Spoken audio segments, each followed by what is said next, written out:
الدين لنا والحق لنا والعدل لنا والكل لنا. الدين لنا والحق لنا والعدل لنا والكل لنا. أضحى الإسلام لنا دينا وجميع كون لنا وطنا. توحيد الله لنا نور أعددنا الروح له سكنا. بسم الله الرحمن الرحيم. Alhamdulillahi Rabbil Alamin. Amma ba'd. Aujourd'hui avec un nouvel épisode de vie de Monsieur et Madame Tout-le-Monde. Alors aujourd'hui je ne vais pas vous parler des Sahaba radiyallahu anhum, des Tabi'in, des grands imams, des grands savants. Non. Je vais vous parler de gens qu'on a rencontrés lorsqu'on est parti au Cameroun pour la da'wah, des contemporains. Et je crois aussi que c'est très important d'avoir des épisodes de vie de personnes qui vivent en même temps que nous. Là où on est parti au Cameroun, d'accord, qui est la région de Fumban, notamment, nous avions un couple, d'accord, un couple, une vieille dame et un vieux monsieur, qui avaient une maison, et qui ont une maison, qui est composée d'une grande pièce, un salon, et d'une très petite chambre. Et c'est donc ainsi qu'ils vivaient depuis des années. Dans leur petit village, il se posait un problème, c'est qu'il n'y a pas de madrasa Qur'aniya.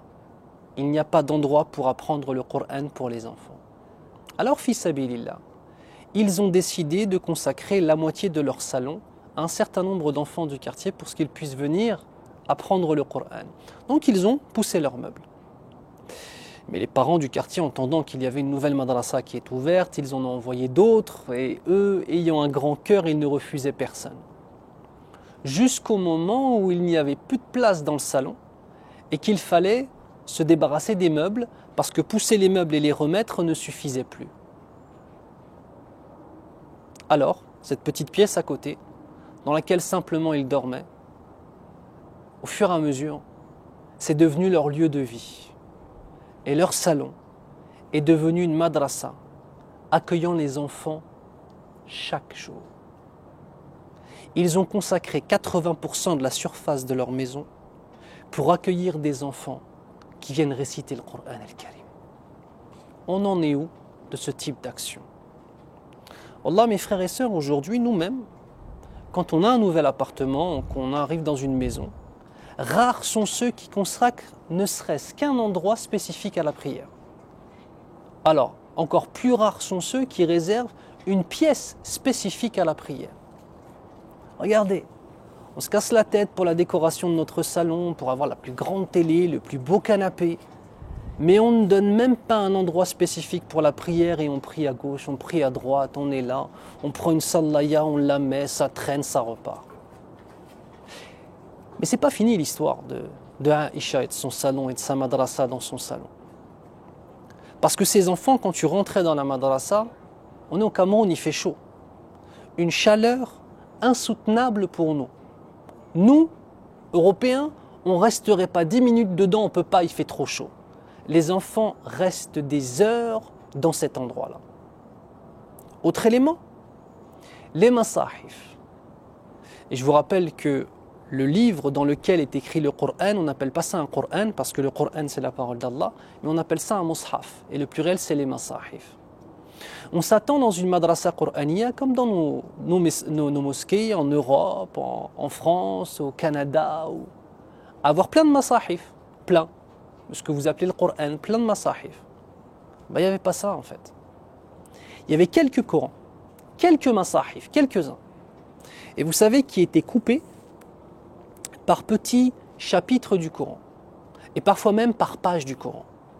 Et il n'y en avait pas du tout assez pour tous les enfants. Ce qui fait que les enfants prenaient par exemple une page pour pouvoir mémoriser la page et ne pouvaient la garder que 5 minutes. Parce que son voisin à côté n'en a pas et que lui aussi doit mémoriser la même page. Et que donc il a 5 minutes devant lui pour mémoriser et il est en train d'essayer de faire le plus vite possible. Et ensuite il le passe à son voisin. Regardez ces gens-là qui ont si peu comment ils honorent la parole d'Allah Azza wa Jal. Dans nos maisons, on a des masahif et des masahif. Dans nos téléphones portables, on a des logiciels et des logiciels. On en fait quoi? Et ces gens-là, Inch'Allah, Wallahu ta'ala a'lam, ils font partie min ibadillahi salihin. Ils font partie des adorateurs d'Allah Azza wa Jal pieux. 80% de la superficie de ta maison, tu la donnes pour Allah. Tous les jours, tu accueilles des enfants qui viennent et le peu d'argent que tu as, tu le fais dans la nourriture pour leur donner. Tu donnes ta vie à Allah Azza wa Jal. Est-ce que toi, tu n'as pas pu faire? Eh bien, tu fais en sorte que d'autres puissent le faire. Alors mon frère, ma sœur, l'action va être très simple encore une fois. Tentez d'être constant dans le bien que l'on fait. Tentez, par exemple, c'est une idée parmi tant d'autres, de cesser simplement de faire une sadaqa à gauche à droite, mais de prendre un pourcentage de son salaire et de le verser. Pour la construction de mosquées, pour la construction d'instituts, pour des orphelins, pour aider dans le local, etc.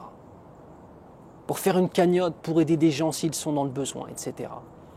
Un pourcentage. Tu sais pourquoi?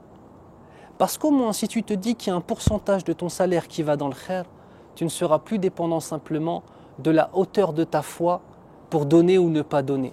Parce que quand ta foi sera bien, tu donneras beaucoup, et quand elle sera basse, tu ne donneras pas beaucoup. Par contre, si c'est un pourcentage qui est fixe et tu sais que ça, de toute façon, c'est pour Allah, et je n'y touche pas, eh bien, alhamdoulilah, c'est une bonne chose. Par exemple, c'est un conseil que je te donne. Barakallahu fikum. Soyons intelligents, méditons sur les choses que l'on voit autour de nous, et soyons constants. Et au passage, mes frères, Wallahi, mes frères d'Afrique, je vous aime pour Allah Azza wa Jal. Parmi toutes les qualités que j'ai vues en vous, plein de qualités, on n'a pas le temps de toutes les dire. C'est le fait d'avoir ce sourire sur le visage, d'avoir toujours l'envie de donner, d'offrir. J'ai été invité par des gens extrêmement pauvres, mashallah, qui donnaient tout ce qu'ils avaient pour pouvoir simplement nous honorer. Nous, en Occident, on a tellement, et les gens ont du mal à décocher un sourire. Alors que là-bas, ils ont peut-être moins dans leurs mains, mais tellement plus dans le cœur. Allah, mes frères d'Afrique, je vous aime pour Allah. Barakallahu fikum wa barakallahu fikunna. Je dis mes frères, aussi mes sœurs d'Afrique. Uhibbukum fillah. Je vous aime pour Allah Azza wa Jal. On demande à Allah Azza wa Jal que cette madrasa de Aïcha, qu'Allah fasse miséricorde à ce couple qui a donné tout ce qu'ils avaient quasiment de leur maison et qui chaque jour continue à être constant dans cette sadaqa. Wassalamu alaikum wa rahmatullahi wa barakatuh. الدين لنا والحق لنا والعدل لنا والكل لنا الدين لنا والحق لنا والعدل لنا والكل لنا أضحى الإسلام لنا دينا وجميع كون لنا وطنا توحيد الله لنا نور أعددنا الروح له سكنا